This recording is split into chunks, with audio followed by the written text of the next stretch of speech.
আসসালামু আলাইকুম। সবাই কেমন আছেন?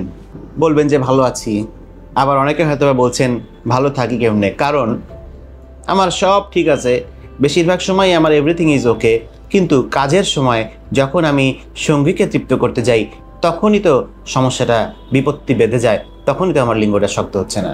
আমরা জানি এটাকে বলছে পারফরমেন্স অ্যাংজাইটি বা লিঙ্গ উত্থানজনিত সমস্যা বা ইরেকটাইল ডিসফাংশনের একটি বড় কারণ হচ্ছে এই পারফরমেন্স অ্যাংজাইটি। বিশেষ করে ইয়াং যারা আছে তাদের ক্ষেত্রে এটা খুব কমন প্রবলেম আসলে। তো সেই পারফরমেন্স অ্যাংজাইটি কীভাবে দূর করবেন সেই বিষয়ে আজকে দুইটা লাইন বলতে চাই। একটা অ্যালার্মিং তথ্য দেই, উদ্বেগের একটি খবর বলি। সেটি হচ্ছে যে আমি একটু ডাটাটা দেখে বলছি।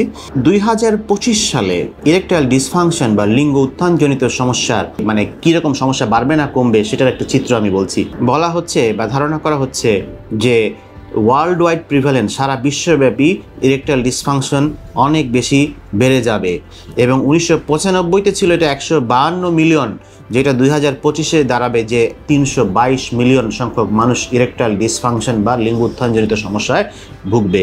এর অনেক কারণ আছে। আমাদের লাইফস্টাইলে চেঞ্জ আসছে, আমাদের স্ট্রেস বেড়ে যাচ্ছে, খাদ্যাভ্যাসে পরিবর্তন হয়ে গেছে, সব কিছু মিলে আমাদের আসলে এই ঝামেলাগুলো বেড়ে যাচ্ছে। আমেরিকায় 9.1 মিলিয়ন বেড়ে যাবে, ইউরোপে 11.9 মিলিয়ন বেড়ে যাবে, আফ্রিকায় 19.3 মিলিয়ন বেড়ে যাবে।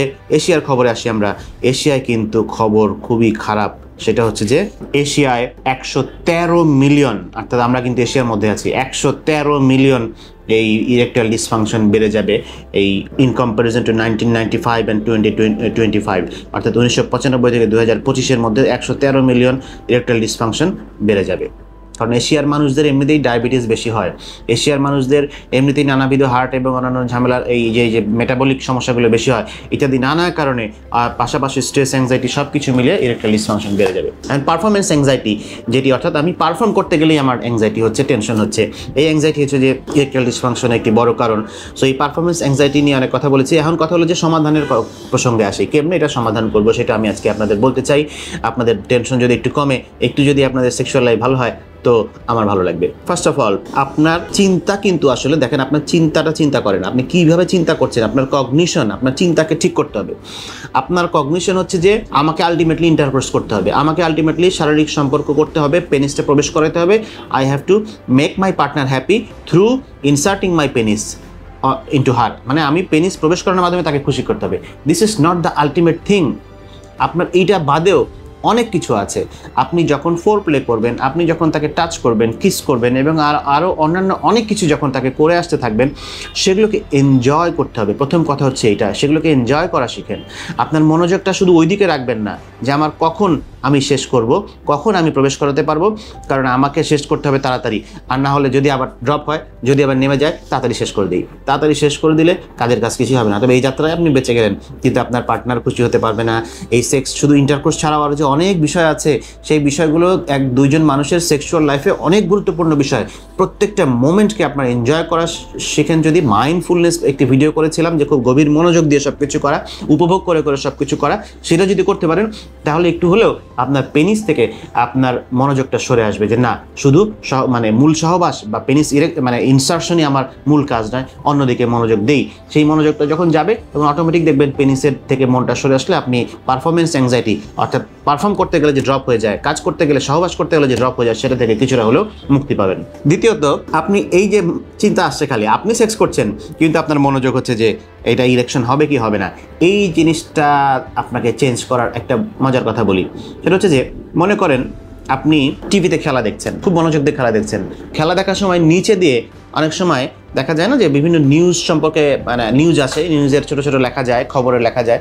খেলা যখন খুব মন দিয়ে দেখেন, এক্সাইটেড আপনি, তখন কি ওই নিউজের লেখাগুলো আসলে আপনার মাথায় ঢুকে ওই সময় ওইদিকে মনোযোগ থাকে না। এখন কথা হলো যে আপনার পেনিস দাঁড়াবে কি দাঁড়াবে না, এইটাকে ওই নিউজের লেখার মতো করে ফেলতে হবে। আপনি মনোযোগটা থাকবে সার্বিক বিষয়গুলোর প্রতি। ঠিক আছে, আমার পেনিসের জিনিসটা দাঁড়াবে না দাঁড়াবে, আমি অন্য জিনিসগুলো একটু এনজয় করি। এইভাবে যখন চিন্তা করবেন তখন পেনিস অটোমেটিক দাঁড়িয়ে যাবে।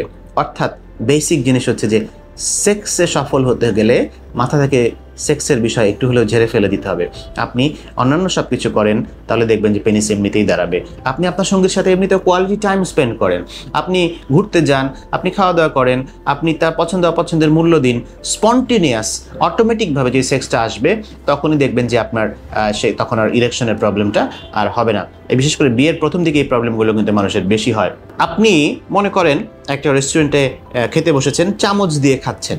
এখন আপনি খাওয়ার সময় যদি ধরেন যে প্রথম চামচ দিয়ে খাচ্ছেন, তো আপনি খাওয়ার সময় যদি চামচ আর ছুরির দিকে আপনার মনোযোগ বেশি থাকে, ডান হাতে ছুরি ধরবো না বাম হাতে ছুরি ধরবো, কাটাটা ঠিক মতো হচ্ছে তো, চামচটা ঠিক মতো ধরছি তো, মাংসটা পিছলে গেল না তো, এমনি যদি আপনি চিন্তা করতে থাকেন তাহলে আপনার হাত কাঁপবে, ঠুস করে মাংসের টুকরাটা প্লেট থেকে সরে যাবে আরেকদিকে, চামচটা ছুটে পড়ে যাবে আরেকদিকে। কিন্তু আপনি যদি খাবারটা মন দিয়ে খান, খুব মনোযোগ দিয়ে খান, খুব স্বাদ উপভোগ করে করে খাবারের দিকেই মনোযোগ থাকে, তাহলে আপনার চামচ কোন দিক দিয়ে ধরলেন, কোনটা দিয়ে কি কাটবেন, এত কিছু কিন্তু আপনার এটা যদি এদিকে যদি ফোকাস কম দেন, ওইদিকেই যদি ফোকাসটা বেশি দেন, চামচ ছুটে পড়ার সম্ভাবনা খুবই কম। আপনার মধ্যে নার্ভাসনেস আসবে না, আপনার মধ্যে এই চিন্তা বেশি আসবে না, আপনি মন দিয়ে খাবার খাচ্ছেন। এখন কথা হলো তাই, আপনি সেক্স করার সময় আপনার মন যদি খালি ওদিকেই থাকে যে এটা দাঁড়াবে না পড়ে যাবে, ঠিক মতো হবে নাকি ঠিক মতো হবে না, আমার পার্টনার খুশি হবে কি হবে না, এই দিকে মনোযোগ না দিয়ে আপনি আপনার যেরকম খাবারের দিকে মনোযোগ দিতে বলেছি তেমনি সেক্সের দিকে মনোযোগ দিন। সেক্স ছাড়াও আপনার যে সঙ্গীর সাথে জীবনযাপন করছেন সেই জীবনযাপনের কোয়ালিটির দিকে মনোযোগ দিন। আরও অন্যান্য কত কিছু আছে সম্পর্কের মাঝে, সেই দিকে মনোযোগ দিন, দেখবেন যে অটোমেটিক সেক্স ঠিক হয়ে গেছে। রিল্যাক্সেশন সম্পর্কে আমি ভিডিও করেছি, আমি রিল্যাক্সেশন আলাদা করে প্র্যাকটিস করাই, আপনারা জানেন।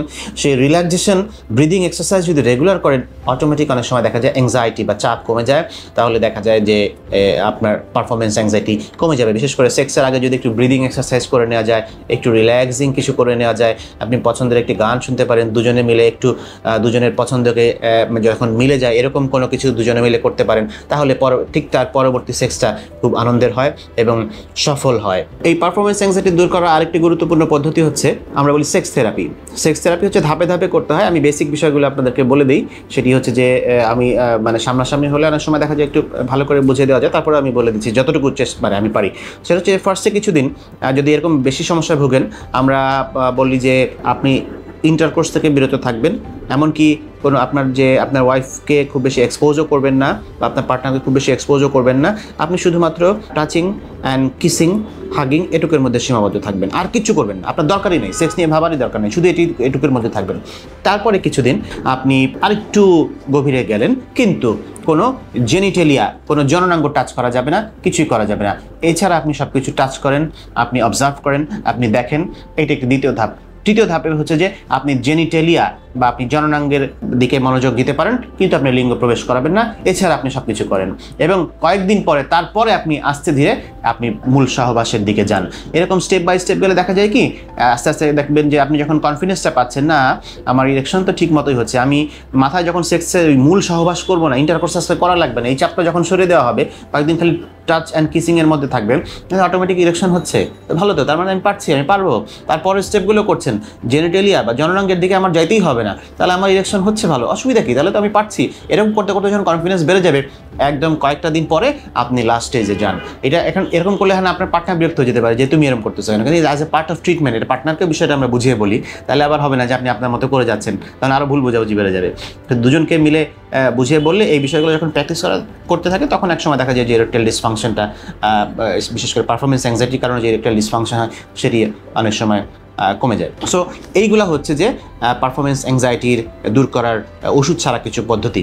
তবে এখানে কথা আছে, এত কিছু চেষ্টা করেও যখন পারছে না, তার মানে তার অ্যাংজাইটি লেভেল, উদ্বেগের লেভেল খুবই বেশি। হ্যাঁ, একজন সিঙ্গার যখন গান গায়, উনি যদি চিন্তা করেন অডিয়েন্স কে কী ভাবছে, দেখি কে কীভাবে তাকাচ্ছে, তাহলে কিন্তু ওনার গান ভালো হয় না। তিনি যে সিঙ্গার যখন খুব মন দিয়ে গান গাওয়া শুরু করে, অডিয়েন্সের দিকে তাকাবেই না, তখন সেই গান ভালো হয়। কে কী ভাবছে জানি না, I am the best, I am the king, আমি যা গাইবো সেটাই মানুষ হাততালি দেবে। এইভাবে যখন গান গাওয়া শুরু করে, সেই গানটা এমনিতেই ভালো হয়ে যায়। কিন্তু কে কী ভাবলো এরকম ভাবলেই তার পারফরমেন্স খারাপ হবে। ঠিক তাই সেক্সের ক্ষেত্রে তাই, মনে রাখবেন you are the best, you are the king, আপনিই পারবেন, আপনারাই পারবেন। এরকম যখন চিন্তাভাবনা থাকবে, তখন দেখবেন অটোমেটিক এগুলোকে ওভারকাম করতে পারছেন। ভালো থাকবেন, সবার জন্য অনেক শুভকামনা। আসসালামু আলাইকুম।